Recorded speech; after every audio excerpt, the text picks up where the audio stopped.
बच्चों के जो राष्ट्रीय शिक्षा जो दर होगी उसके लिए बच्चों का लिटरेसी रेट जो होगा वो उस समय को बढ़ाने के लिए ऑलरेडी हम लोग को इंफ्रास्ट्रक्चर, HR, फाइनेंशियल उसको बढ़ावा, इन सब चीज़ों को देने के लिए ऑलरेडी भारत सरकार ने उस समय सर्व शिक्षा अभियान लेके आया। सर्व शिक्षा अभियान में उस समय कमिटमेंट किया कि हमारा जो जनसंख्या के बीच में जितनी स्कूलें हैं वो हमारा कम है, अब इस स्कूल के दायरा को बढ़ाना होगा, मतलब इंफ्रास्ट्रक्चर बढ़ाना होगा। स्कूलें बढ़ी, अब स्कूलें बढ़ी तो उसमें फिर डिसाइड हुआ कि इतने बच्चों पे एक टीचर होगा। फिर ऑलरेडी एक पैरामीटर तय हुआ कि इतने स्कूलों में एक टीचर होगा, इतने स्कूलों में उस विषय के टीचर होंगे और इतने का ग्रुप होगा, फिर स्कूल चलेगा और इतने हजार की जनसंख्या में एक स्कूल को हमको बनाना है।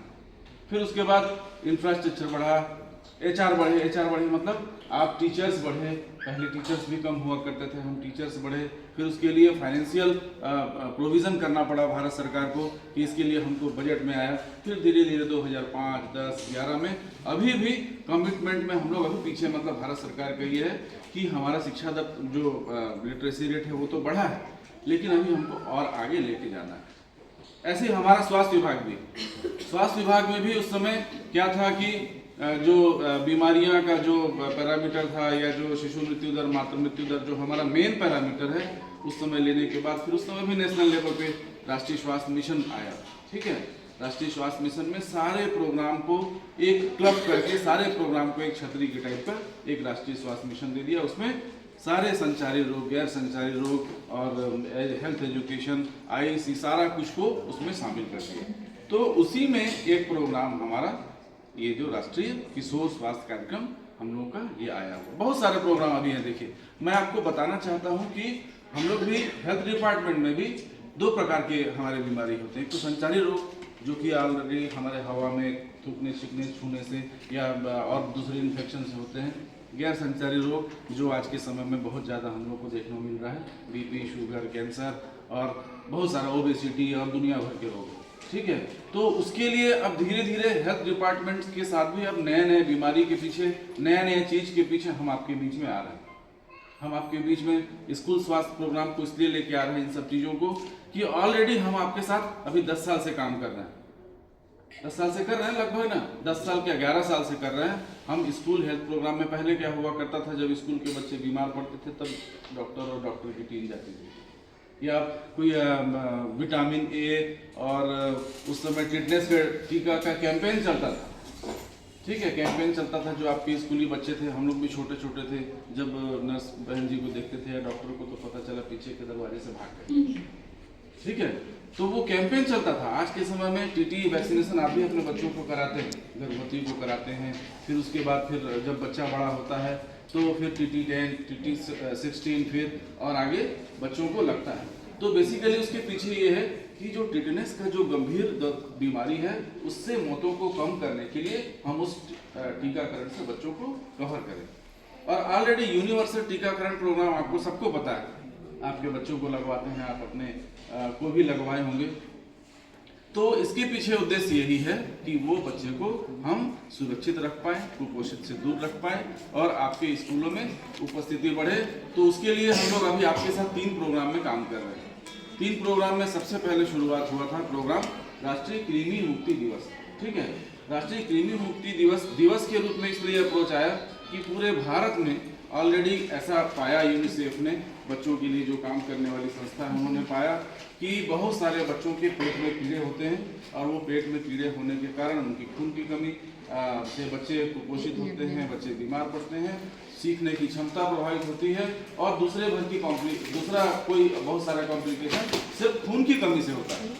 तो खून की कमी का एक सबसे प्रमुख कारण है पेट का कीड़ा, और पेट का कीड़ा बहुत सारी गंदगियों से होता है, आपको पता है, ज़्यादा बताऊंगा नहीं इसके बारे में। तो एक अभियान 2014 में चला था, 2014 से आज दिनांक तक चल रहा है कि हर 6 महीने में हम बच्चों का डीवर्मिंग करते हैं, एल्बेंडाजोल 400 की दवाई देते हैं और ये सुनिश्चित करते हैं कि बच्चों के पेट में कीड़ा ना हो।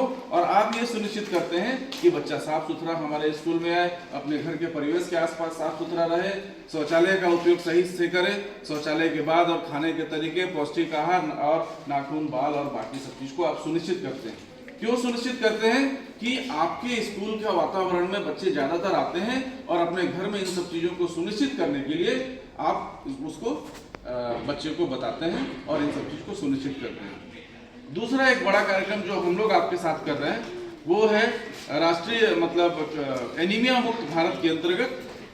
एनीमिया मुक्त भारत के अंतर्गत आपके बच्चों को खून की कमी से दूर करने के लिए वीकली आयरन सप्लीमेंटेशन प्रोग्राम, विप्स जिसका नाम है, ठीक है, वो साप्ताहिक आयरन सप्लीमेंटेशन प्रोग्राम है। बेसिकली खून का कमी बहुत बड़ा एक कारण है। अभी वर्तमान में एनीमिया मुक्त भारत के नाम से ये पूरा भारत में चल रहा है। इसके लिए भी विदेश के कई जो दूसरे संस्थाएं जो बच्चों के लिए काम करने वाली हैं, उन सब लोगों ने बहुत सारे पैरामीटर में ये पाया कि बहुत सारा खून की कमी से बहुत सारी बीमारियां आ रही हैं।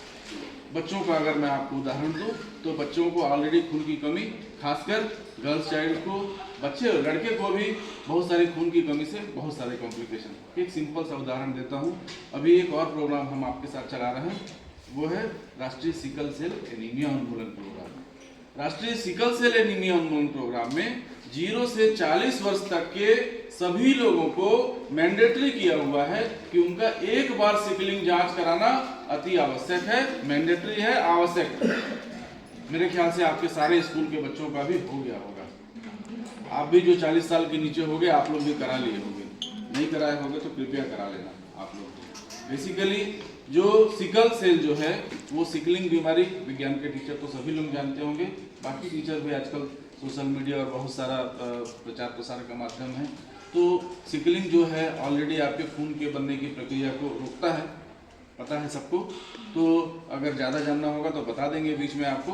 तो इसके लिए हमको जांच से ही सुनिश्चित हो पाएगा, और जांच से सुनिश्चित ही कर पाएंगे कि वो सिकलिंग पॉजिटिव है या नेगेटिव। अगर पॉजिटिव है तो उसके लिए तो सबसे पहले पॉजिटिव है, अगर कोई समस्या है उसको शारीरिक, अगर उसके जोड़ों में दर्द है, शरीर में सूजन है, हाँफने में, उसको सांस लेने में तकलीफ है, या दूसरे बीमारी से वो जल्दी ठीक नहीं हो रहा है और वो आपके स्कूल में अनुपस्थित है और बीमार पड़ते जा रहा है, तो उसके लिए तत्काल हमारा बुधवार को यहाँ प्रत्येक बुधवार को हमारे सिकलिंग के डॉक्टर्स और टीम बैठती है।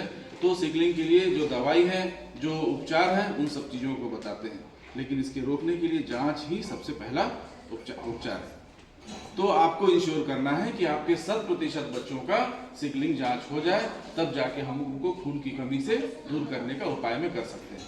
मैं आपको बताना चाहता हूं कि ये आगे कैसे फॉलो करेंगे। मान जाइए कोई बच्चा आपका सिकलिंग पॉजिटिव है, भाई गाँव वाले जनरली इन सब चीज़ों को नहीं फोकस करते हैं।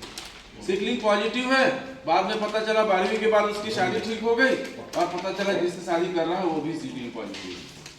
कहाँ से पता चलेगा? तो एक जो इसका हस्तक्षेप है वो ये कि सिकलिंग कुंडली जरूर मिला लीजिए। सिकलिंग कुंडली जरूर अगर नहीं मिलाएंगे तो आने वाला उसका जो भी बच्चा होगा वो सिकलिंग होगा ही होगा। ये आपको ध्यान रखना है, और उसका पूरा जीवन फिर आगे परेशान है।